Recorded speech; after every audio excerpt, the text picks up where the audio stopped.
Hi, I'm Phil Bedford and welcome to the Rebel Networker.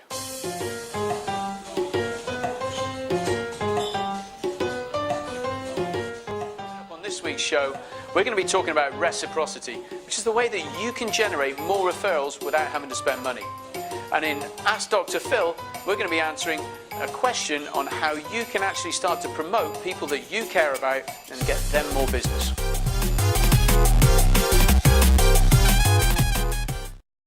A lot of people say to me, Phil, one of the challenges I get is if I'm looking to get referrals from people, they're expecting commission.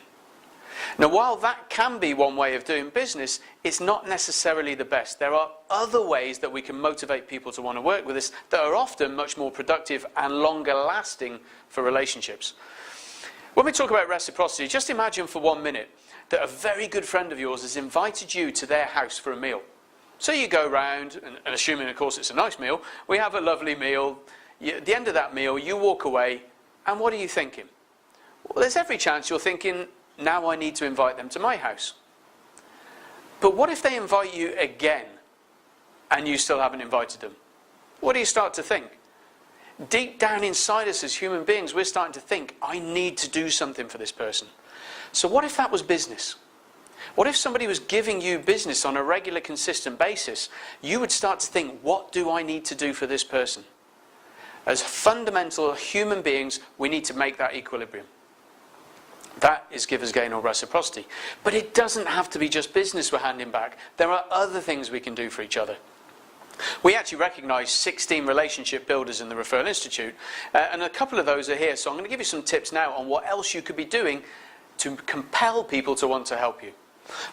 Well, number one is to volunteer your time. There might be something they need help with. It could be moving a house, it could be mowing a lawn if they're ill, it could be cooking them a meal if they're ill.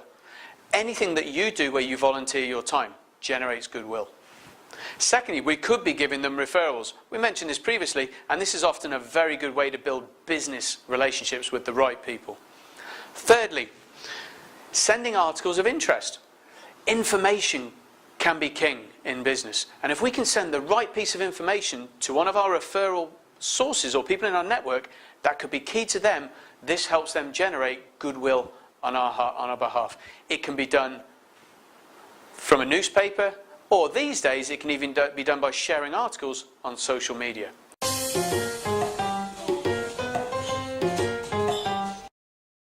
On this week's Ask Dr. Phil, I've had a message from Christina in Germany, who's in marketing.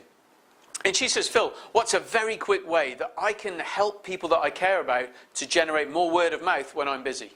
Well, Christina, one good way would actually be to carry their roll-up banners or some of their marketing material when you're going to events. If you're presenting, or even if you're just going to networking, perhaps you could take their material and also distribute that for them. So that's this week's show.